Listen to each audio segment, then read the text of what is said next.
Curiositats TV presenta Energías y Misterios. 5, 4, 3, 2, 1. Empezamos este programa. Bien amigos, bienvenidos al programa Energías y Misterios aquí en Radio Despí, en el 107.2 de su FM. Hoy vamos a hablar del principio de lo que eran las razas o lo que eran los pueblos. Y vamos a hablar de uno muy importante, de los sumerios. Unos sumerios que sobre todo, y lo más importante, nos enseñaron a contar. Fueron los primeros que introdujeron los números, la numerología y la forma de cada signo de ellos. Por ejemplo, lo hemos dicho 1000 veces en este programa, los sumerios son los culpables de que nos vendan los huevos por docenas, porque ellos contaban con los nudillos de sus manos y cada nudillo son 3, por tanto son 12. Y eso, vamos a hablar de ello, de los sumerios, de su vida, de la forma que trabajaban, de la forma que vivían, del legado que nos dejaron. Y esto lo vamos a hablar con nuestro amigo, con Juan Carlos Chávez. Juan Carlos, buenos días. Muy buenos días. O buenas noches, mejor dicho. Buenas noches, sí, bueno. Es el dicho siempre, buenos días. Bueno, yo ya no sé ni el día que vivo. Sí, lo que pasa es que en catalán lo de buenos días, buenas tardes, buenas noches está mal dicho. Es sí. Buen día en total. Y claro, y pienso a veces en catalán y no en castellano y se me va la cabeza. Sí, pero bueno. un tanto de lo mismo, del buen día y ya está. Pero bueno, no... ¿qué nos puede decir de esta raza superior? Porque al fin y al cabo eran superiores y muy inteligentes. Bueno, hoy voy a traer un tema que va asociado a ellos y que, bueno, pues se está investigando desde hace posiblemente 10 años. O sea, desde 2015 empezaron a notar estos problemas. Bueno, encontraron aparte de unas tablillas, encontraron en Colombia, encontraron una figura, una especie de tótem, ¿no? Que bueno, pues es el monolito, lo llaman el monolito de Pocotia. Lo interesante de este monolito es que durante años no se sabía exactamente lo que significaban sus símbolos y tal, ¿no? ¿Por qué? Porque es precolombino, o sea, no solo precolombino, sino es preincaico y pre todos, o sea, es precursor de todo lo que eran los pueblos de Mesoamérica y demás. Está asociado también incluso con zonas del altiplano, por ejemplo, del lago Titicaca, Tiwanaco. Y entonces, pues, el problema surgió, bueno, el problema o la solución surgió hace relativamente pocos años cuando un investigador, un arqueólogo, asociado al autor del trabajo y tal, del Clyde Winters, resulta que encontró que se parecían a ciertos símbolos al sumerio, pero de la primera etapa. O sea, llamaba mucho la atención porque era o sea, lo que podría ser el sumérico incluso. Y entonces pues encontraron que bueno, asociando estos símbolos que tenía este tótem, bueno, les llamó la atención porque hicieron un descubrimiento que era que parecía que representaba, al igual que las tablillas posteriores en Mesopotamia, en Asiria y tal, de lo que eran las tablillas de las leyes, que fueron el sistema, bueno, básicamente decimonónico de funcionamiento legal o el buen hacer de los pueblos sumerios. Pues encontraron que en este tótem, en el reverso, encontraron que había unos símbolos que extrañamente se resulta que eran prácticamente clavados al sistema sumerio, no solo al sistema, sino cómo estaba escrito. al presumérico. Bueno, lo interesante fue que haciendo en el reverso de esta figura, encontraron que la traducción era leyes del buen hacer. Y entonces resulta que se le llamó mucho la atención porque resulta que era prácticamente lo mismo que decían las tablillas sumerias digamos, de las leyes del buen hacer de las leyes sumerias.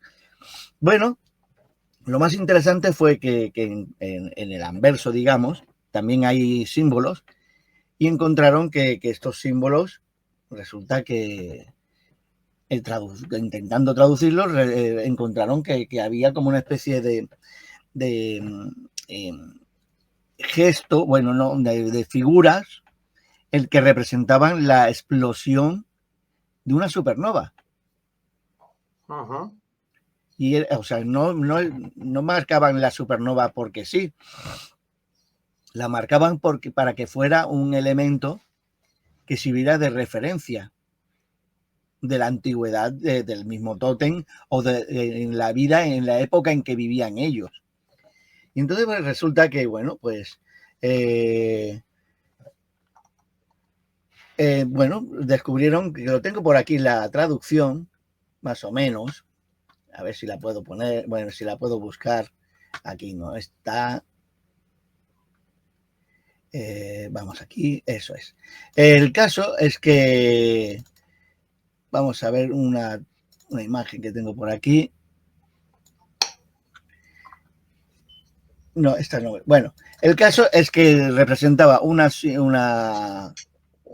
explosión de supernova y en los símbolos lo que iba representando eran las zonas donde estaban siendo vistas, ¿vale? Entonces pues explicaba en la montaña del Titicaca, entre el arco de esta montaña y el lago, no sé qué, se veía a tal altura la explosión, digamos, de esta supernova.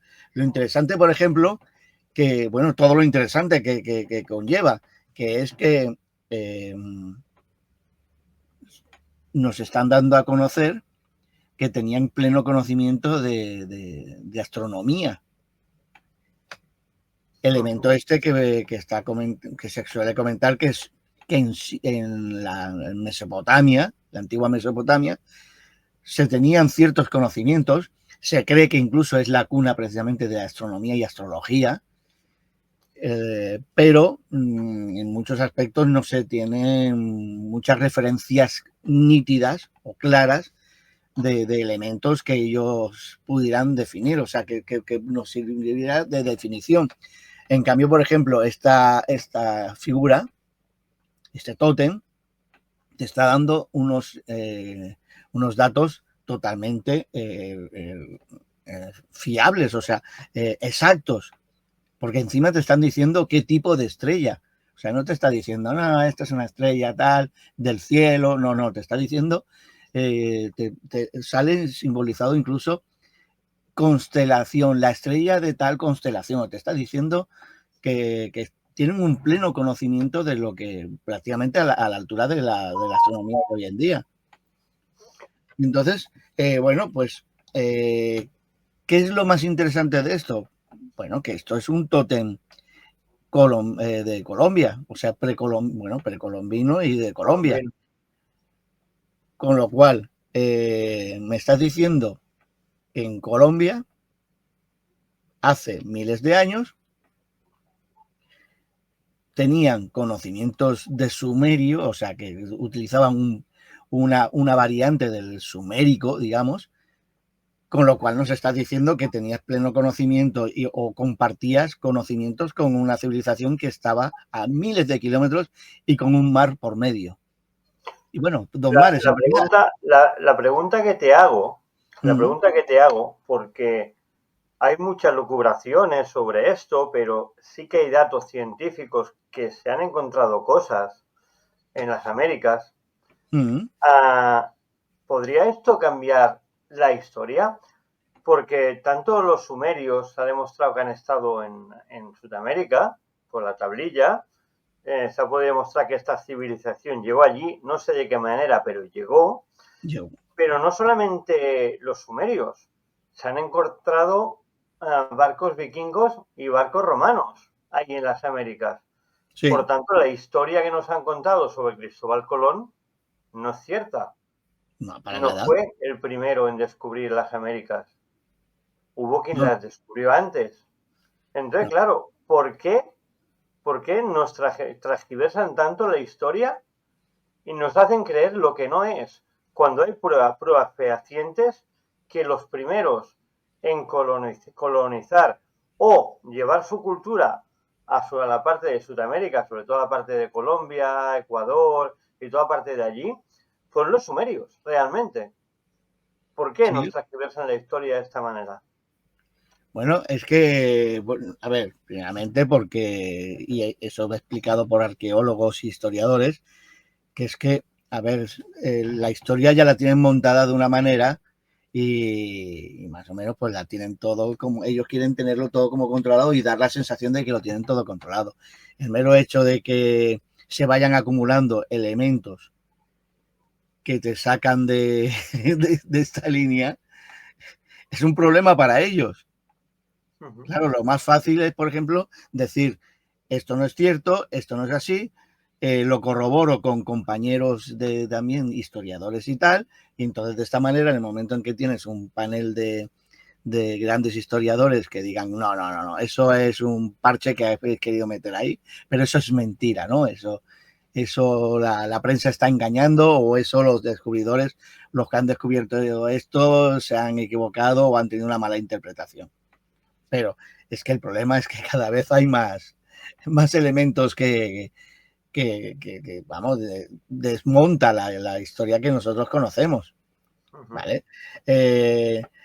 Hay arqueólogos y compañeros así de arqueología que conozco que por ahora, bajo cuerda, digamos, de tapadillo, te van diciendo vamos, que ellos mismos saben que hay algo que no cuadra.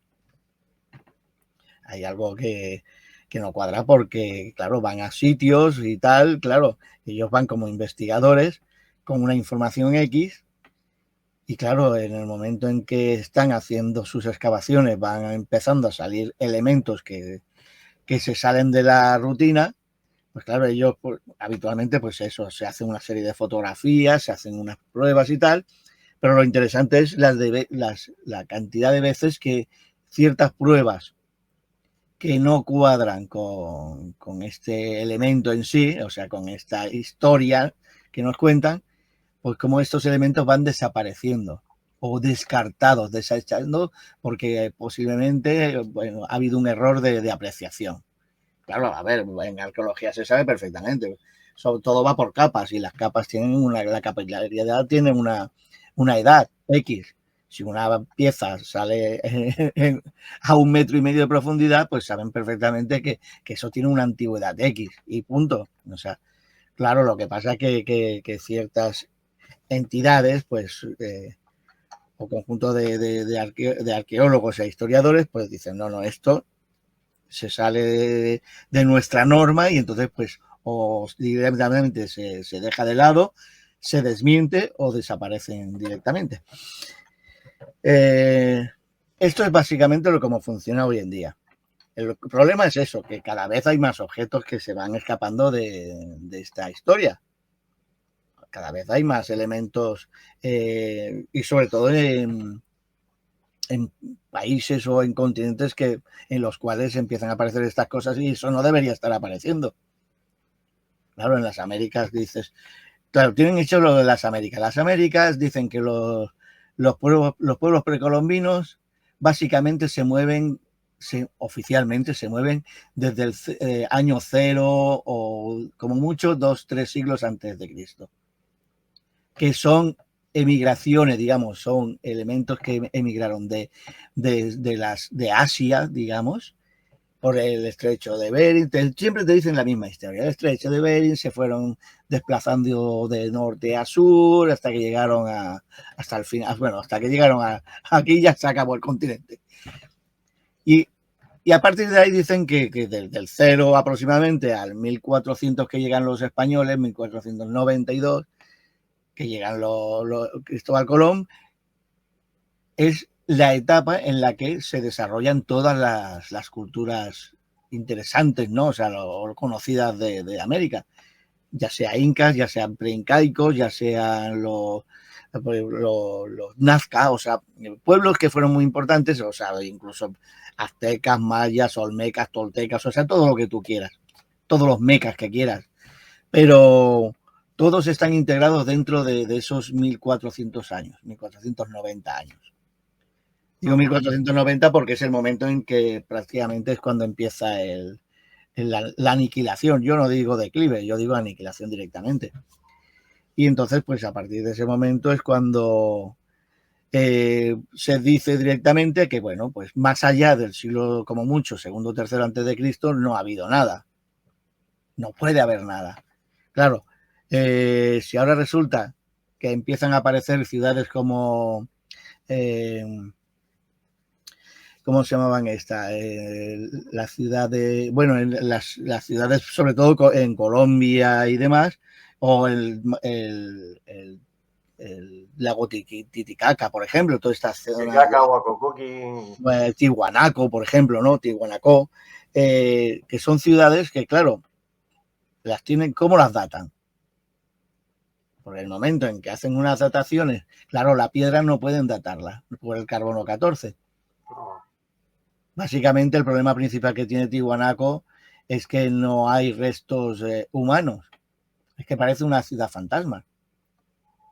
Y el problema que hay, pues eso, es que claro, el grado de luminiscencia, por ejemplo, la prueba de termoluminiscencia, en ciertos aspectos, según qué sitios, tampoco es válida.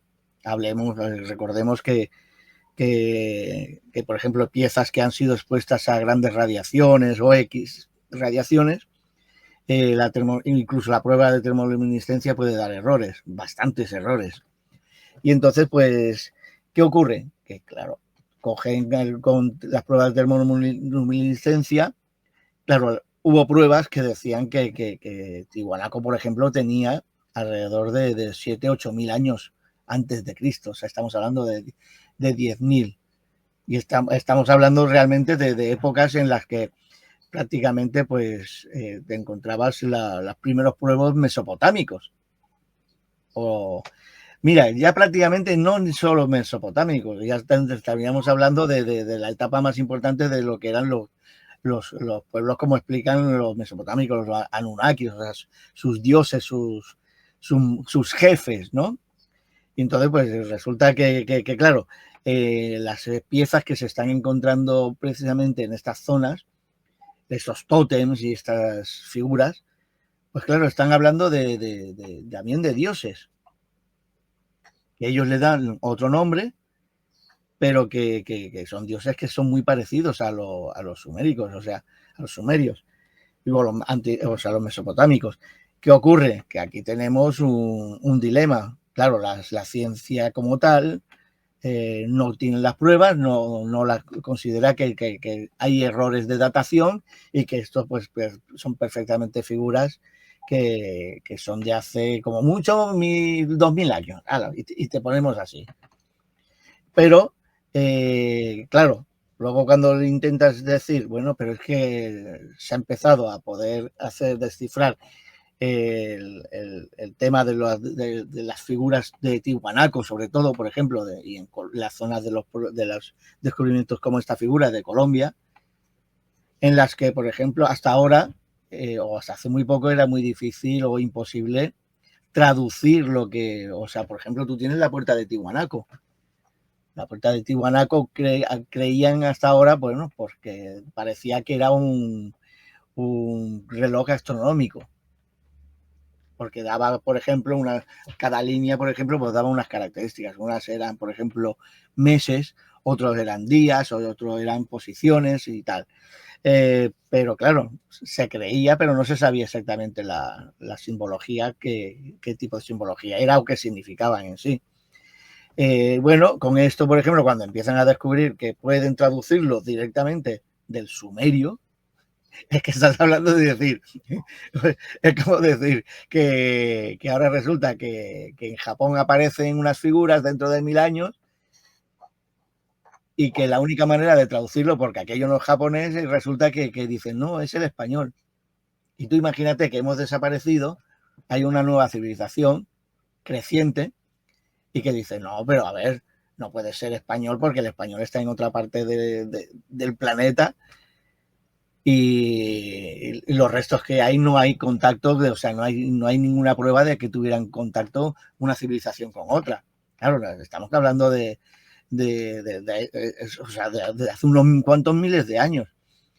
Entonces, bueno, básicamente lo que se está explicando con esto es que como hay ciertos investigadores bueno, que se les se ridiculiza a veces, pero que están dando a conocer una idea que es la de la interconexión, de que sí que hubo realmente otro tipo de civilización, o sea, otra humanidad, como dicen otros autores, otra humanidad, que hubo otro nivel tecnológico y que había esa interconexión entre los distintos, llámese países, pueblos, razas o lo que fuera.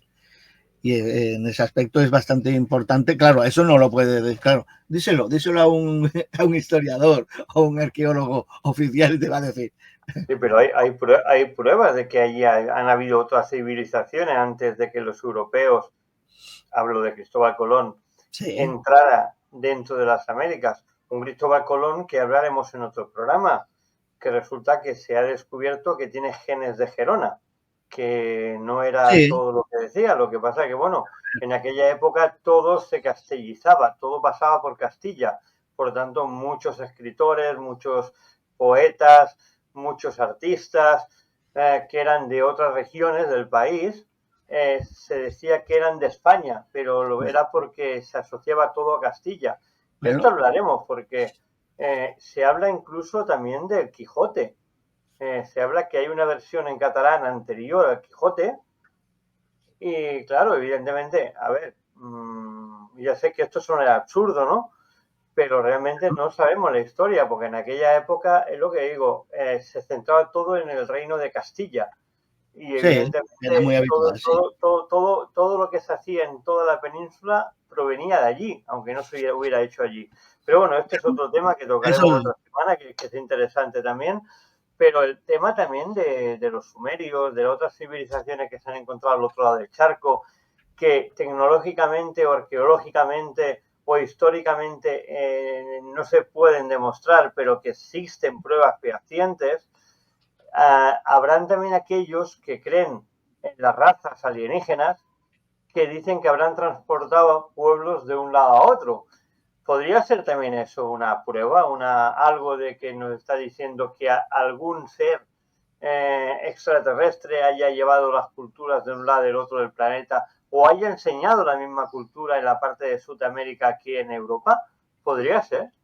bueno, podría ser, pero también está la idea, la hipótesis de la humanidad, o sea, de los distintos pueblos humanos o civilizaciones que hemos tenido. O sea, la nuestra, por ejemplo, nosotros creemos que es imperecedera, es segura, estable, estamos en lo más, estamos empezando a ir a las estrellas. Lo que no sabemos, por ejemplo, es si esas civilizaciones antiguas venían realmente del espacio, porque sería muy fácil decir, no, es que vinieron de fuera y implantaron aquí esto. ¿Por qué no podría ser que sean nuestros antepasados y que fueron tan tontos como nosotros posiblemente de llegar a una hecatombe, destruirse y volver a empezar de cero? Y que básicamente nosotros prácticamente hemos empezado de cero. Y otra vez. Porque se cree que ha habido incluso 2, 3 civilizaciones con avance, o sea, con nivel tecnológico prácticamente comparable o superior al que tenemos ahora mismo nosotros. Pero claro, hay un investigador, bueno, un profesor de física, que no tiene nada que ver con el tema, parece, ¿no? Pero que comenta que dice, bueno, a ver, la civilización, el nivel de una civilización se mide realmente por la capacidad que tengan sus individuos de absorber y poder replicar la tecnología que le envuelve en caso de un desastre. Y claro, nosotros usamos las grabadoras, los móviles. Pero tú y yo sabemos fabricar un móvil. No. No sabemos cómo funciona. Estamos expuestos a que haya una hecatombe y no quede nadie que tenga que lo pueda replicar, ¿no? Que pueda diseñarlo o desarrollarlo. Una de las civilizaciones que nunca se habla y muchos arqueólogos y estudiosos del caso dicen que existió fue la supuesta civilización que vivía bajo tierra, en el cual se han encontrado restos, sí, pero ningún arqueólogo, ningún estudioso del tema se atreve a decir que eso fue cierto. Pero lo real es que hay vestigios de que hubo una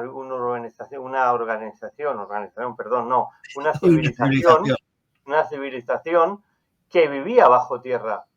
Entonces, ¿por qué se nos oculta todo esto? ¿Por qué se intenta reescribir siempre la historia? ¿Por qué no interesa que sepamos toda la realidad de quién hemos sido, de dónde hemos venido, qué hemos hecho?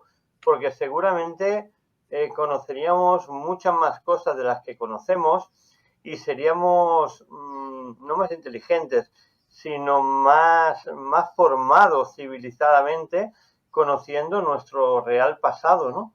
Que no simplemente siendo tontos informáticos como somos ahora. Sí, básicamente. Hombre, es que ocurre eso, que no sabemos exactamente ni siquiera con lo que estamos tratando. A ver, esos tipos de civilizaciones. No, o sea, realmente es que hay tan poco sabemos. Porque, por ejemplo, mira, entre ellas, por ejemplo, tenemos a los hindúes. Sí. El hinduismo, como tal, o la arqueología hindúica, o sea, de la India, en la que, por ejemplo, pues su grande libro, pues es sobre uno de ellos, por ejemplo, es el Mahabharata, que es una base, aunque tienen 2 o 3 libros que son increíblemente avanzados, ¿no? Hay uno, por ejemplo, que es como traducido, básicamente es como manual de vuelo. O sea, es alucinante. De una palabra hindú. Recordamos que el otro día hablábamos, por ejemplo, de Buda, de sí, esa campana en la que está puesta, que parece una nave espacial, por ejemplo. Por lo tanto, eso nos estaría diciendo que también seguramente Buda, o la figura de Buda, representa a una figura extraterrestre o alguien de otro planeta en su nave espacial. Sí, date cuenta de que él estaba, cuando todavía no era el Bodhisattva, o sea, el Buda, cuando era el príncipe Siddhartha. Es un príncipe y vive en un palacio con todos los lujos que, o sea, además se suele explicar que vivía con unos lujos y un avance, digamos, tecnológico que no estaba a mano de la población, del pueblo. Y es básicamente lo que le hace a él desviarse de ese rumbo. Podía haber sido un príncipe o un rey más en la India, pero que decidió, claro, cuando vio lo que realmente se estaba ocultando, la población, o sea, el auténtico nivel de la cultura y del estado de su pueblo, es lo que le hace a él abandonar sus riquezas, o sea, su vida, para convertirse en el Buda, digamos. O sea, no creamos que el Buda nace y ya está, ya sale aprendido, no, o sea, el budismo, o sea, el Buda se desarrolla a partir de un X años de meditación y de conocimiento de lo que le rodea. O sea, él vivía en una burbuja con todo, o sea, donde incluso se prohibía que los monarcas y los príncipes, o sea, la familia real, viera gente mayor, con canas.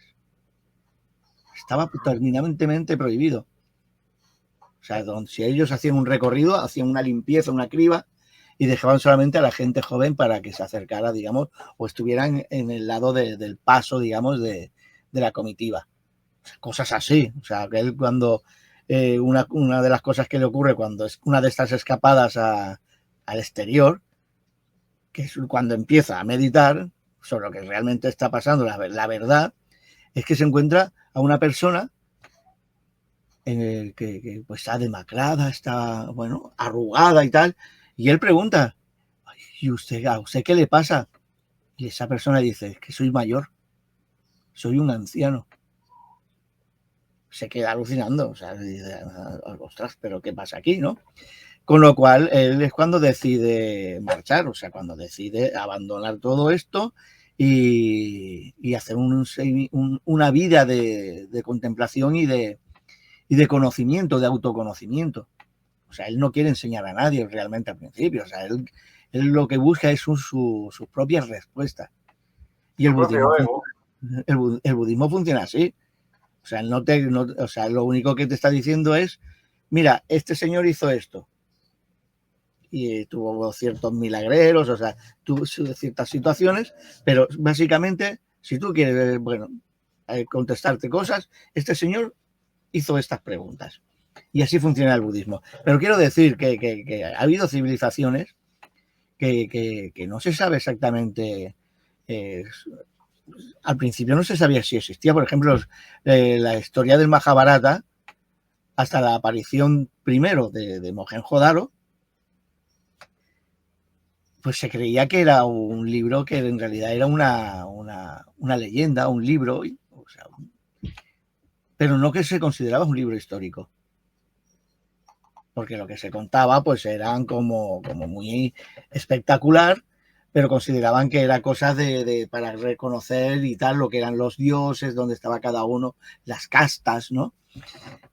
Y es como en el descubrimiento de Mohenjo-Daro primero, y luego se han ido descubriendo varias ciudades más que aparecen en el Mahabharata, cuando dicen, a ver, entonces lo que me está contando el libro este no es exactamente una historia inventada, unas rimas y leyendas, ¿no? Estamos hablando de algo que ocurrió de verdad. Y si ocurrió de verdad, lo que no sabemos es hasta qué punto ocurrió como dice en el libro, ¿no? Entonces, ¿qué ocurre? Que bueno, pues tienes este pueblo.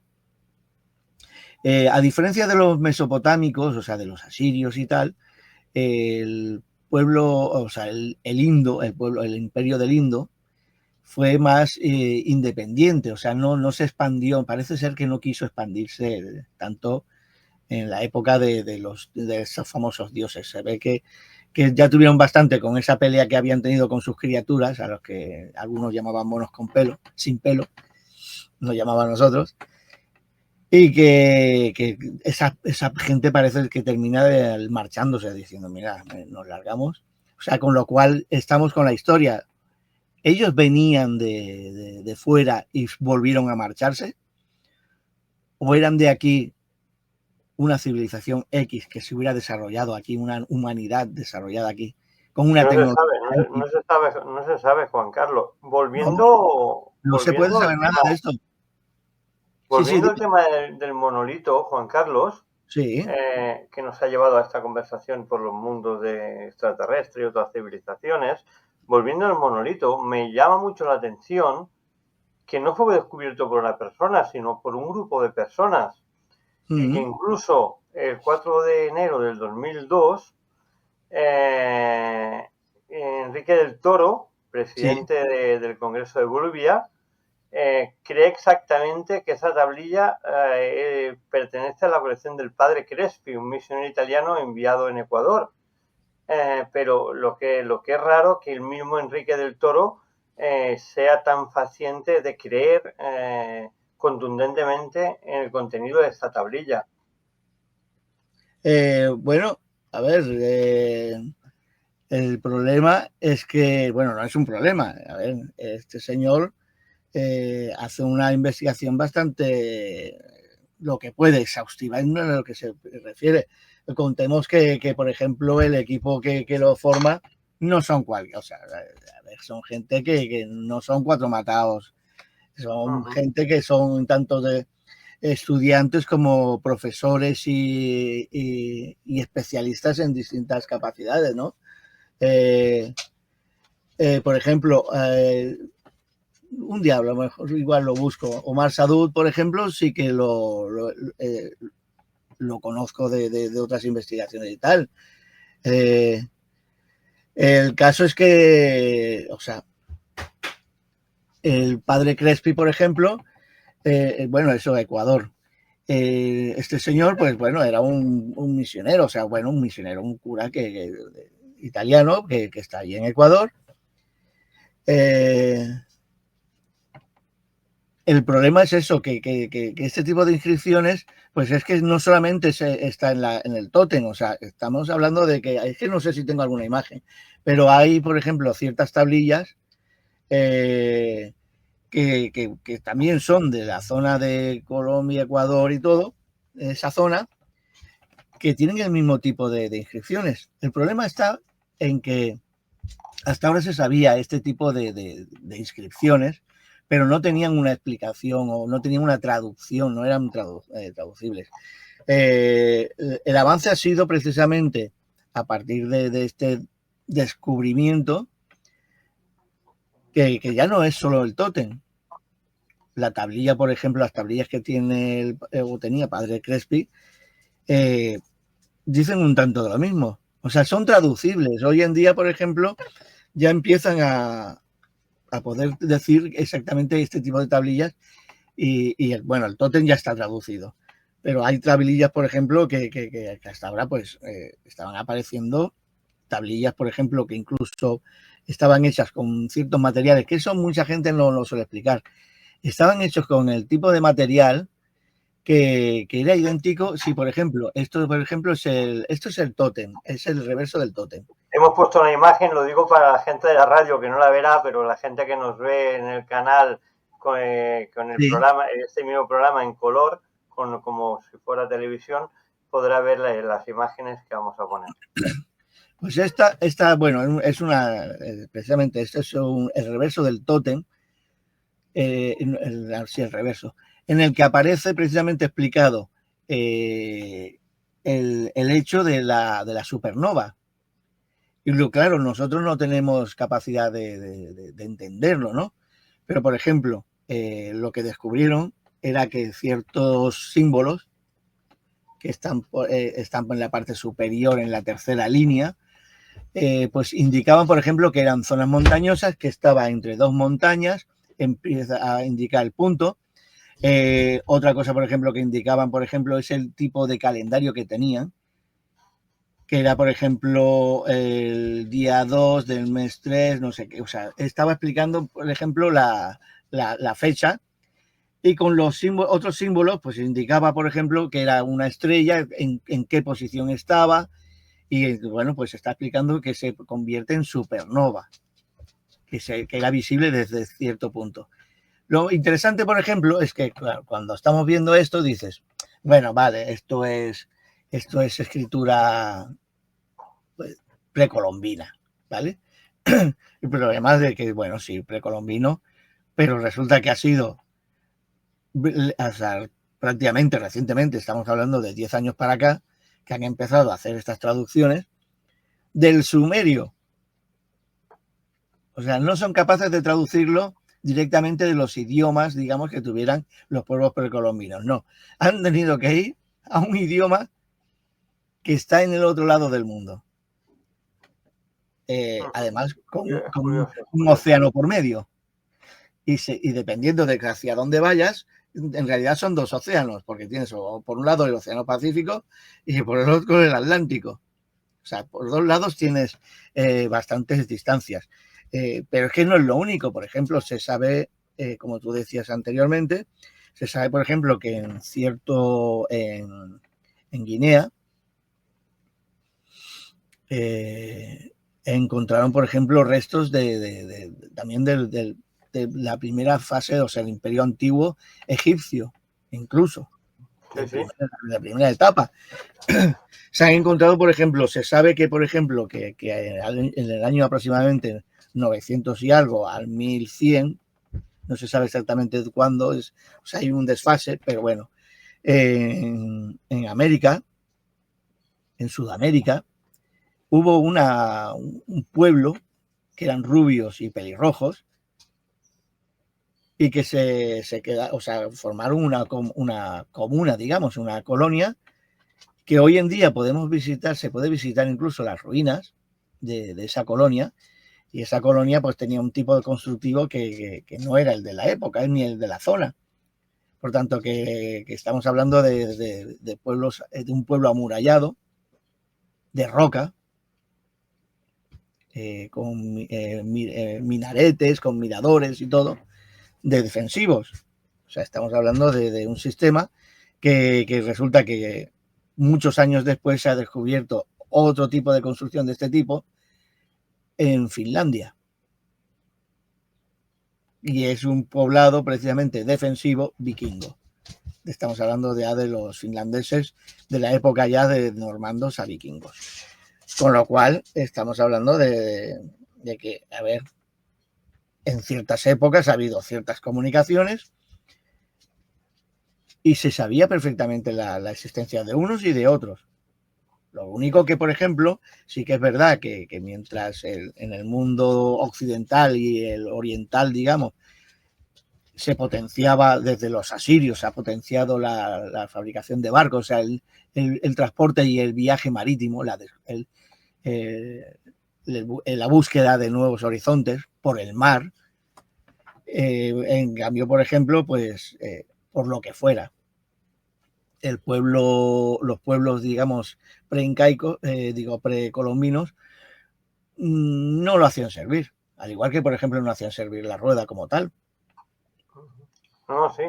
Es que a mí me resulta extraño que, y vuelvo a Colón otra vez, Sí, sí. que se insista tanto en que Colón descubrió las Américas con 3 calaveras, que eran 3 barcas en vez de 3 barcos, por su dimensión, eran muy pequeñas. En cambio, los romanos, por ejemplo, tenían verdaderos transatlánticos, tenían barcos que eran ciudades enteras. Entonces, eran mucho más potentes para navegar y cruzar lo que era el océano que no las 3 calaveras de Colón. Y como hemos dicho, se han encontrado restos romanos concretamente en la costa de California. Sí. Entonces, claro, no estamos hablando de Sudamérica, estamos hablando de Norteamérica, pero claro, evidentemente se encontraron restos romanos allí. Eso no ha sido puesto ahora, eso ha sido puesto cuando ellos llegaron allí. Por lo tanto, sigo diciendo lo mismo, nos engañaron en la historia. Bueno, es que, no, a ver, es claro que nos han engañado. Pero estamos engañados precisamente desde la época del descubrimiento de América, o sea, y un poquito antes. Porque si bien se ha ido tapando, pero se sabía perfectamente que tanto romanos, griegos, como incluso egipcios y sumerios, o sea, todos los pueblos, sabían perfectamente de pueblos de ultramar. O sea, es que la palabra ultramar, o sea, más allá del mar, o sea, ultramar, o sea, como ellos decían, para ellos el mare, por ejemplo, para los romanos y tal, pues el mare, digamos, era el Mediterráneo es el Mare Nostrum. El Mare Nostrum. Luego, por ejemplo, pues todo lo que bordeaba las islas o el continente por el Atlántico, pues bueno, incluso las Finisterre, o sea, los nombres que se les han dado a distintos sitios y espacios. Pero se sabía perfectamente que estaba otro sitio que era el que ha servido hasta hoy, el ultramar, que era ese espacio donde en todo caso, por ejemplo, pues era interesante en ciertos momentos comerciar, porque sobre todo eran comerciantes, aunque se han encontrado barcos romanos, pero claro, recordemos que no todos los barcos romanos eran barcos de guerra, eran muy buenos comerciantes. Había ciudades enteras. Sí, claro, entonces con lo cual esta gente pues eran muy dados a expandirse y los griegos también, y ya digo, y los egipcios. Posiblemente, por ejemplo, los romanos lo que hicieron fue seguir el paso de, como hacían siempre, del recorrido que habían hecho los griegos y los egipcios. Mira, voy a poner una de las pruebas fehacientes, porque la gente puede decir, bueno, hablan pero no muestran pruebas, ¿no? Voy a poner una prueba fehaciente de que no fue Cristóbal Colón el primero en descubrir las Américas, y tiene que ver con un mapa. Y es este mapa que la gente que nos ve en color no lo podrá ver por la radio, no, evidentemente, pero lo explicaremos. Es este mapa que ahora pongo en pantalla. El mapa de Piri Reis, sí, en el cual se enseñan las Américas, y es un mapa que sabemos de la época que es, claro, evidentemente. Ya, pero es que es muy, en realidad, este mapa, el problema que tiene es que se sabe cuándo aparece, pero no se sabe su origen. Sí, pero es mucho anterior a la época de Cristóbal Colón. Muy anterior, o es la representación de un mapa muy anterior, ¿vale? Porque se sabe perfectamente que esto, pues en su época, pues ya era una actualización de un mapa anterior. Sí, claro, evidentemente. Y bueno, básicamente lo que ocurre es que Piri Reis teóricamente pues era un navegante turco en la zona de Turquía y se sabe muy poco realmente, pero bueno, que era uno de los tipos de mapas que le gustaba utilizar a muchos navegantes. Sobre todo, más que nada, no por lo desconocido que es la parte de las Américas, sino, por ejemplo, aparte de este mapa de Piri Reis, hay otros mapas en los que sale prácticamente es un mapa mundi. Un mapa mundi en el que se hace hincapié en lo que es las zonas que, claro, eran el comercio. Y claro, se cree que precisamente este tipo de mapas eran los que ya habían desarrollado desde la época de los romanos. O sea, circunnavegando la costa pues de África, Europa, el Mediterráneo, incluso, mira, por ejemplo, en este mapa vamos a hacer un símil con lo que es las Américas y vamos a darnos cuenta que ese mapa, que es anterior a la época de Colón, marca realmente las Américas. Aquí lo tenemos. Aquí tenemos, por ejemplo, lo que es Estados Unidos y Sudamérica, y el mapa de al lado de Piri Reis, que está marcando absolutamente lo mismo. Entonces, claro. Es interesante porque no indicaba prácticamente la América del Norte. Claro. La América del Norte, por ejemplo, era como el espacio destinado a los navegantes del norte.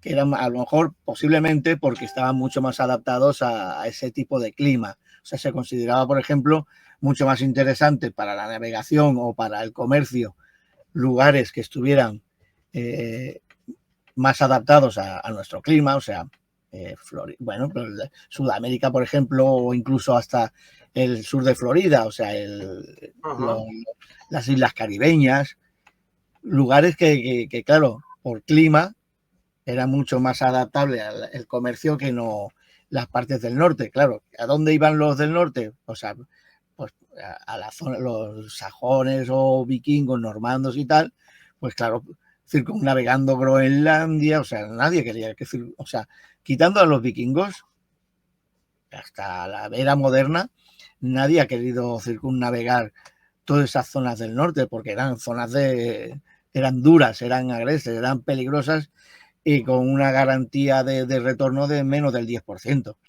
Era una ruta tan dura que llevó a la leyenda de que había un acantilado que hoy en día está volviendo a salir el tema por los terraplanistas, ¿no? Que se acaba el mundo.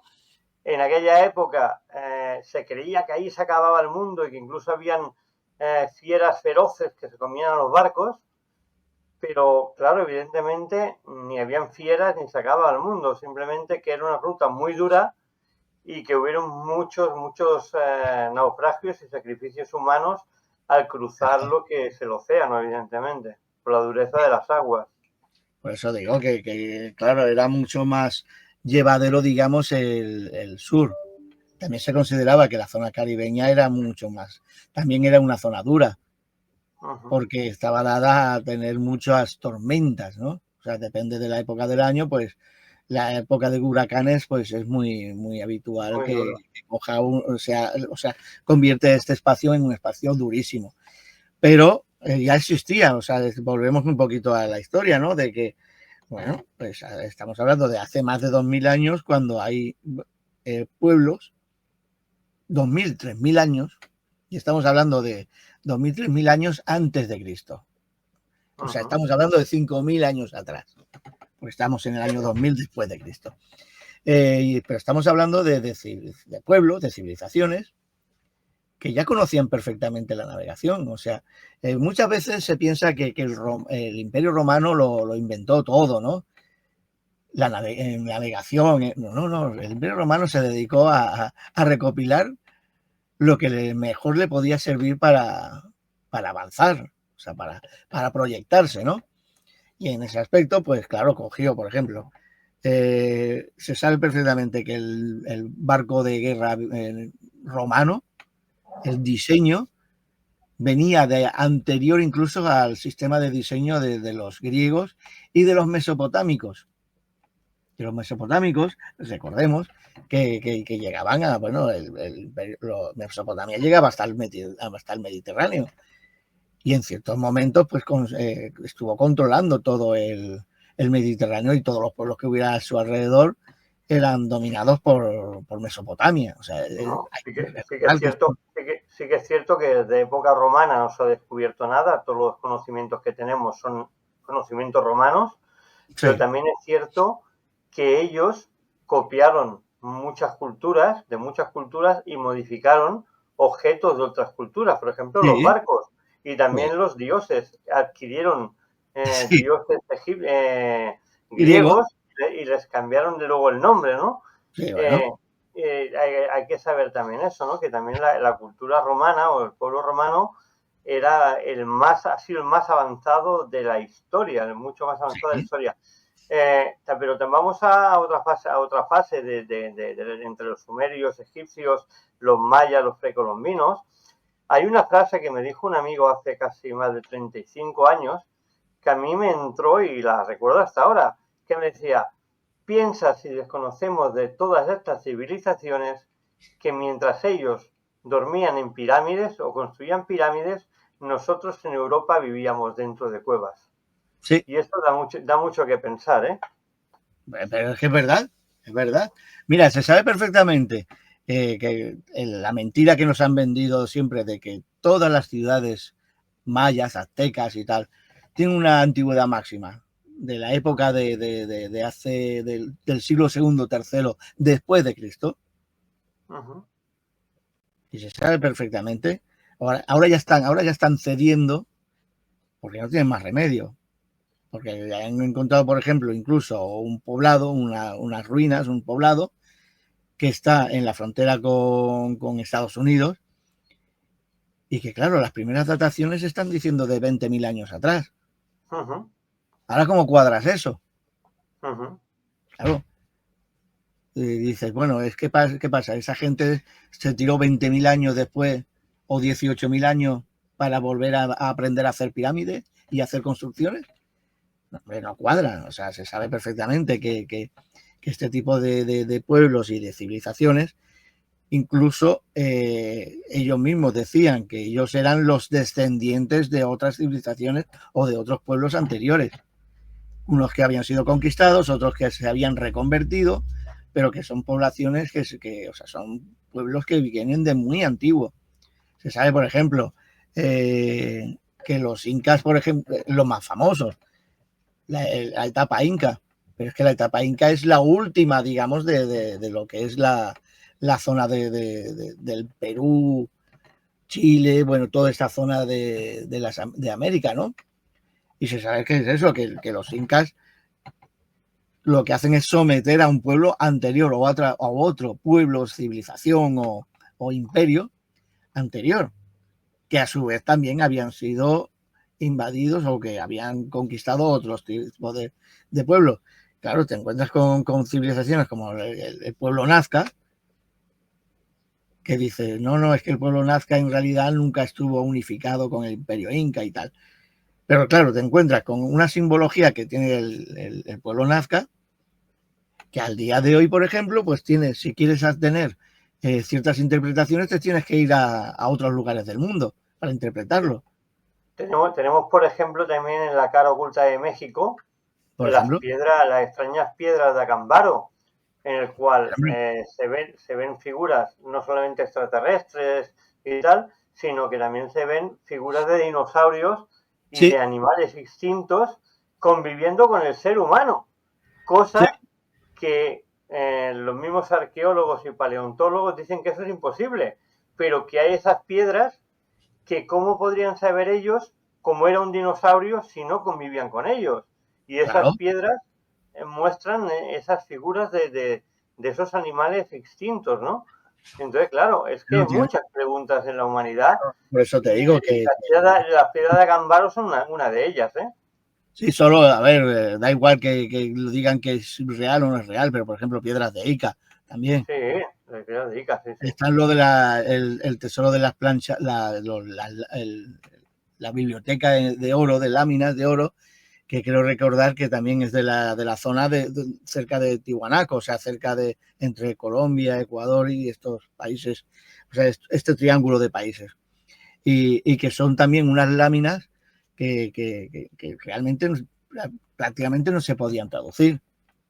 Y ahora resulta que empiezan a descubrir que es que, primeramente, lo primero que descubrieron era que es extraño porque es cuneiforme. Y dices, No, cuneiforme, dices, bueno, ¿qué pueblo tenía?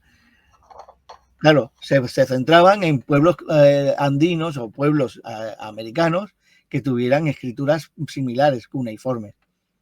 Y precisamente va asociado al tema de hoy, del tótem este. ¿Por qué? Porque el único pueblo que es la cuna digamos, de la escritura, que son mesopotámicos, y fueron los creadores de la escritura cuneiforme. Y esa base bueno, como prácticamente es un sistema binario, es un sistema de símbolos con unas posiciones, o sea, en realidad se hacían con como una especie de lapicero y tal, y entonces pues iban haciendo cada forma que tenía un símbolo, pues era un ideograma, ¿no? Luego, por ejemplo, vale, el más avanzado, por ejemplo, y luego ya en el sistema de ideogramas y tal es el egipcio, que también costó muchísimo entender.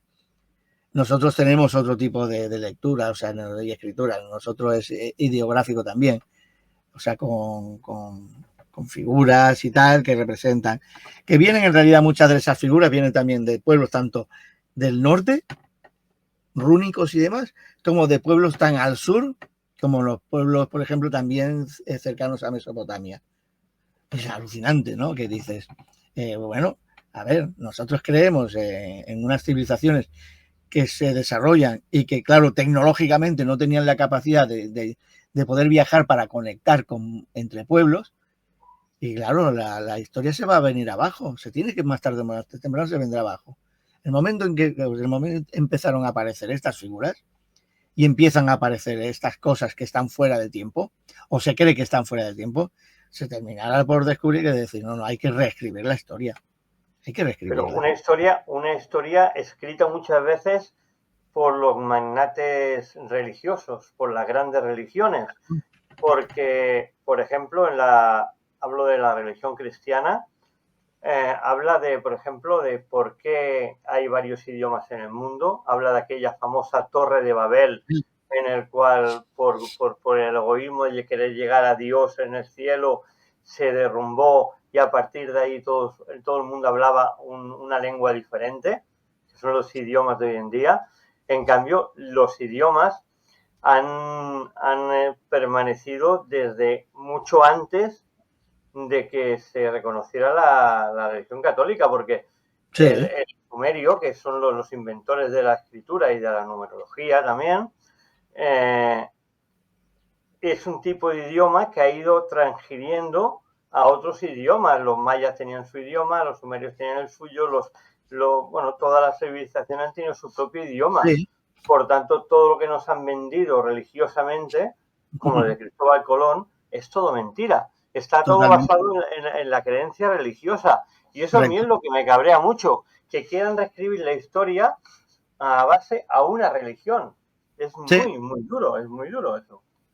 sí, por eso es terrible, pero bueno, básicamente se va a tener que cambiar y bajarse del burro, o sea, se van a tener que bajar y asimilar que, bueno, pues posiblemente este planeta ha tenido civilizaciones tan o más avanzadas tecnológicamente de lo que estamos nosotros ahora mismo, que por su soberbia o por lo que fuera,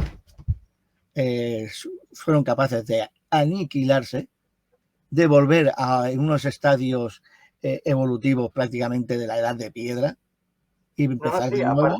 aparte, perdona que te corte porque se Sí, acaba ¿no? el tiempo, Sí, sí, pero ya se acaba. para que la gente se haga una reflexión, tenemos un mecanismo tecnológico que nos habla de esa civilización súper avanzada, que es el maquinismo de Antiquera. Por Sí, ejemplo, un mecanismo que se está comparando a un reloj suizo sí, en sí, aquella sí. época. O sea, reflexionemos sobre esto. Juan Carlos, ha sido un Pues muy placer bien. como cada semana. Se nos acaba el tiempo y es Sí, no, no, ya está, se sé acabó. que es apasionante lo que estamos hablando, pero se nos acaba el tiempo. Tenemos que dejarlo aquí. Y a todos ustedes les esperamos aquí la semana que viene en Energías y Misterios, aquí en su Radio Espín, el 107.2 de la FM. Hasta la semana que viene y sigan soñando en todo lo que creen. Hasta luego, amigos. Si te ha gustado este contenido, búscanos en todas las redes sociales por nuestro nombre. Y si realmente quieres ver el contenido al completo, puedes buscarnos en la plataforma de YouTube por Curiositats TV. No olvides suscribirte y darle a la campanita. Es totalmente gratis y podrás disfrutar de todos nuestros programas. Hasta luego.